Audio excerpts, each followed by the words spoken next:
ಸ್ಯಾಂಡಲ್ವುಡ್ನ ನಟಿ ರಮ್ಯಾ ಅವಾಗ ಸುದ್ದಿಯಲ್ಲಿ ಇರ್ತಾರೆ. ಬಟ್ ಚಿತ್ರಗಳು ಸ್ವಲ್ಪ ಇತ್ತೀಚೆಗೆ ಕಡಿಮೆ ಆಗಿದೆ. ಈ ಅವಕಾಶ ಸಿಕ್ಕರೆ ಈಗ ಮತ್ತೆ ಹೊಸ ಚಿತ್ರ ಏನಾದರೂ ಇದ್ರೆ ಅದನ್ನ ನಾನು ಬರ್ತೀನಿ ಅನ್ನುವಂಥದ್ದನ್ನ ರಮ್ಯಾ ಅವರು ಹೇಳಿದ್ದಾರೆ. ಚಿತ್ರ ಹೇಗಿರುತ್ತೆ ಅದರ ತಕ್ಕಂಗೆ. ಬಟ್ ಇವತ್ತು ಕೋರ್ಟಿಗೆ ಹಾಜರಾದ್ರು ಅವರು. ಕೋರ್ಟಿಗೆ ಹಾಜರಾಗುವಂಥದ್ದು ಏನಾಗಿತ್ತು ರಮ್ಯಾ ಅವರಿಗೆ? ಈ ವರದಿ ನೋಡಿ ಗೊತ್ತಾಗುತ್ತೆ.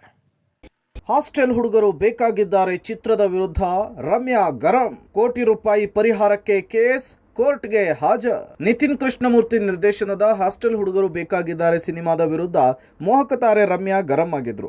ಈ ಸಿನಿಮಾದಲ್ಲಿ ಮತ್ತು ಚಿತ್ರದ ಟ್ರೈಲರ್ನಲ್ಲಿ ತಮ್ಮ ಅನುಮತಿ ಇಲ್ಲದೆ ತಾವು ನಟಿಸಿದ ದೃಶ್ಯಗಳನ್ನು ಬಳಸಿಕೊಂಡಿದ್ದಾರೆ ಅಂಥೇಳಿ ತಂಡದ ವಿರುದ್ಧ ರಮ್ಯಾ ಕೋರ್ಟ್ ಮೆಟ್ಟಿಲನ್ನು ಏರಿದ್ರು. ಜೊತೆಗೆ ಈ ಸಿನಿಮಾವನ್ನು ಬಿಡುಗಡೆ ಮಾಡದಂತೆ ತಡೆಯಾಜ್ಞೆಗೂ ಕೂಡ ಮನವಿ ಮಾಡಿದ್ರು. ಆದರೆ ಮಾನ್ಯ ನ್ಯಾಯಾಲಯ ತಡೆಯಾಜ್ಞೆಯನ್ನು ಕೊಡದೆ ಪರಿಹಾರದ ಮೊತ್ತದ ಕೇಸನ್ನು ಮುಂದುವರಿಸಿತ್ತು. ಚಿತ್ರತಂಡ ಸಿನಿಮಾದ ಪ್ರೋಮೋಗಾಗಿ ರಮ್ಯಾ ಅವರನ್ನ ಸಂಪರ್ಕಿಸಿತ್ತಂತೆ. ಅದಕ್ಕೆ ಮಾತ್ರ ರಮ್ಯಾ ಒಪ್ಪಿಗೆ ಕೊಟ್ಟಿದ್ರಂತೆ. ಆದರೆ ತಮ್ಮ ಅರಿವಿಗೆ ಬಾರದಂತೆ ದೃಶ್ಯಗಳನ್ನೇ ಚಿತ್ರೀಕರಿಸಿ ಅದನ್ನ ಸಿನಿಮಾದಲ್ಲಿ ಮತ್ತು ಟ್ರೈಲರ್ನಲ್ಲಿ ಅಳವಡಿಸಿಕೊಂಡಿದ್ದಾರೆ ಅನ್ನೋದು ರಮ್ಯಾ ಆರೋಪ. ಹಾಗಾಗಿ 1 ಕೋಟಿ ರೂಪಾಯಿ ಪರಿಹಾರ ಕೊಡಬೇಕು ಅಂತ ಹೇಳಿ ರಮ್ಯಾ ಕೋರ್ಟ್ ಮೆಟ್ಟಿಲನ್ನ ಏರಿದ್ರು. ಆ ಕೇಸ್ ವಿಚಾರವಾಗಿ ಬೆಂಗಳೂರಿನ ಕಮರ್ಷಿಯಲ್ ಕೋರ್ಟ್ಗೆ ರಮ್ಯಾ ಇವತ್ತು ಹಾಜರಾಗಿದ್ರು. ಜನವರಿ 15ಕ್ಕೆ ಒರಿಜಿನಲ್ ಅಗ್ರಿಮೆಂಟ್ ಕಾಪಿ ಜೊತೆಗೆ ಕೋರ್ಟ್ಗೆ ಬರಲಿಕ್ಕೆ ನಟಿ ರಮ್ಯಾ ಅವರಿಗೆ ಸೂಚನೆ ಕೊಟ್ಟಿದೆ. ಕೋರ್ಟ್ನಿಂದ ಹೊರಬಂದ ಬಳಿಕ ಕೇಸ್ ಕೋರ್ಟ್ನಲ್ಲಿದೆ, ಹೆಚ್ಚಾಗಿ ಮಾತನಾಡಲ್ಲ ಅಂತ ಹೇಳಿ ರಮ್ಯಾ ಹೇಳಿದ್ದಾರೆ.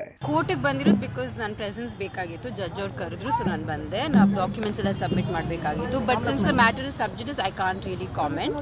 So I have to respect the law. So ಹಾಗಾಗಿ ದಟ್ಸ್ ಇಟ್. ಇವತ್ತು ಸ್ಟೇಜ್ ಬಂದು ಫರ್ದರ್ ಎವಿಡೆನ್ಸ್ ಆಗಿತ್ತು. ಸೊ ಒಂದು ಅರ್ಜಿ ಹಾಕಿದ್ದಾರೆ. ಅರ್ಜಿ ಹಾಕಿ ಒರಿಜಿನಲ್ ಅಗ್ರಿಮೆಂಟ್ನ ಪ್ರೊಡ್ಯೂಸ್ ಮಾಡೋದಕ್ಕೆ ಅಂತೇಳಿ ಮುಂದಿನ ಡೇಟ್ ಹೋಗಿದೆ. ಸೊ ನೆಕ್ಸ್ಟ್ ಡೇಟಲ್ಲಿ 15/1 ಕೊಟ್ಟಿದ್ದಾರೆ. ಸೊ ಅವತ್ತಿನ ದಿನ ಅರ್ಜಿ ಮೇಲೆ ಆರ್ಗ್ಯುಮೆಂಟ್ ಮಾಡಿ ಅವತ್ತಿನ ದಿನ ಅದ್ರ ಮೇಲೆ ಟ್ರಯಲ್ ಕಮೆಂಟ್ಸ್ ಆಗುತ್ತೆ. ಸಿನಿಮಾ ತಂಡ ಪರವಾಗಿ ನಾವು ಅಪೇರ್ ಆಗಿದ್ದೀವಿ. ಸಿನಿಮಾ ತಂಡದವರೇ ಒರಿಜಿನಲ್ ಡಾಕ್ಯುಮೆಂಟ್ಸ್ ಸಬ್ಮಿಟ್ ಮಾಡೋದಕ್ಕೋಸ್ಕರ ಒಂದು ಅರ್ಜಿ ಹಾಕಿದ್ದಾರೆ. ಅದ್ರ ಮೇಲೆ ಆರ್ಗ್ಯುಮೆಂಟ್ಸ್ ಆಗಿ ಅದ್ರ ಮೇಲೆ ಆರ್ಡರ್ಸ್ ಪಾಸ್ ಮಾಡ್ತಾರೆ. ನಮ್ಗೆ ಅರ್ಜಿ ಕೊಟ್ಟ ಮೇಲೆ ಗೊತ್ತಾಗುತ್ತೆ. ಇಲ್ಲ ಆ ಥರ ಏನು ನಮಗಿನ್ನ ಹೇಳಿಲ್ಲ.